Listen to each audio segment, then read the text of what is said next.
Muy bien, ahora vamos a hablar de los cambios que ocurren en la cavidad pleural primitiva. Conforme el pulmón, esta es la cavidad pleural primitiva, que es invadida por las estructuras del pulmón, de tal manera que se forman dos hojas, una hoja parietal y una hoja visceral. Este espacio se vuelve virtual en el adulto y se llama espacio pleural. Esto ocurre entre la semana 16 y 26 según el Lachman, si no me equivoco. Ahora vamos a hablar de cómo es que aparece la yema pulmonar y qué elementos participan para que éste vaya proliferándose y apareciendo y posteriormente ocurriendo divisiones dicotómicas para generar los bronquios, bronquiolos terminales, en fin, y todas las estructuras. Así tenemos que, por ejemplo, aquí tenemos nosotros el intestino anterior, acá tenemos la yema pulmonar, hacemos un corte a este nivel y observamos esta estructura que sería la yema pulmonar, que tiene células de tipo cúbicas, epitelio cúbico simple. Este epitelio cúbico simple es estimulado por el factor FG10. Este factor es sintetizado por los fibroblastos a nivel del mesodermo. Para la síntesis de este factor interviene el ácido retinoico, el TBX4 y el TBX5.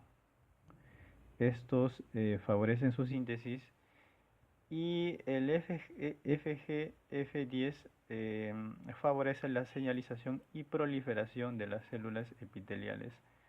También hay otro componente que es el NKX2.1, que también favorece la proliferación y por tanto agrandamiento de esta estructura tubular. Sin embargo, el organismo necesita crear subdivisiones de esta estructura tubular y para eso se vale de otros mecanismos que vemos en la siguiente figura.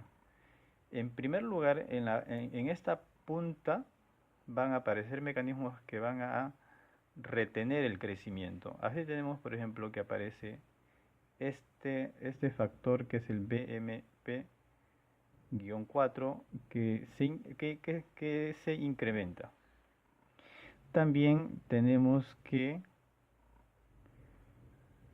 aumenta y se prolifera las células mesenquimales. Estas células mesenquimales aumentan y se proliferan por un factor SHH que va a producir TFG beta 1, cuya función es bloquear la FGF10, que como ustedes recordarán su función era proliferar, y en este caso al bloquear en esta zona ya impide la proliferación. Sin embargo, esta misma molécula está estimulando las partes laterales, por tanto estas partes laterales siguen creciendo, mientras que en la parte central no hay ese crecimiento, hay un detenimiento del crecimiento. Además, las células mesenquimales producen productos tales como la fibronectina, el colágeno de tipo 1, 3 y 4, que van a detener su crecimiento en esta zona. De esa manera se explica por qué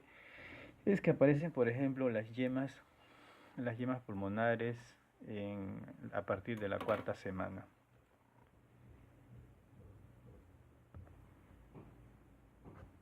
Ahora vamos a hablar de lo que es la siguiente fase, la fase 2, la fase pseudoglandular, que se da a partir de la semana sexta hasta la 16. En términos generales e histológicos ocurre que, que este tejido parece un tejido de tipo glandular. No hay vasos o los vasos son escasos, hay presencia de abundante tejido, perdón, hay presencia de tejido endotelial, hay abundante mesodermo y se caracteriza porque no hay vasculogénesis. En el microscopio, en el corte distal, vamos a ver nosotros estructuras tubulares con células cúbicas simples y abundante mesodermo. ¿Qué estructuras ya están desarrolladas hasta esta etapa? El bronquio principal, el esófago y la aorta es posible observar.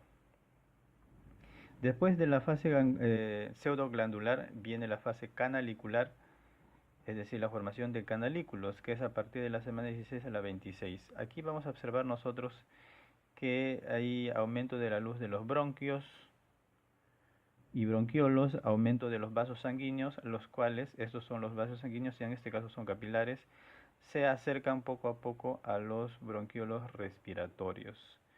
Bueno, posteriormente a los sacos. Hay supervivencia del paciente a estas alturas en la UCI, es posible, sobre todo a partir de la semana 24.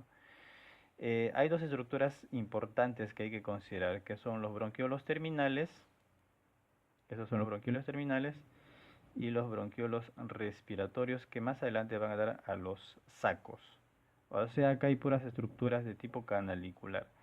Aquí también observamos nosotros que todo está revestido por células de tipo cúbico simple y que el intercambio gaseoso es muy complicado de realizarse porque están muy separadas tanto el bronquiolo respiratorio del capilar y son gruesas. Esta capa es bastante gruesa. Muy bien. Además, a estas alturas, como ya habíamos mencionado, aparece la pleura visceral.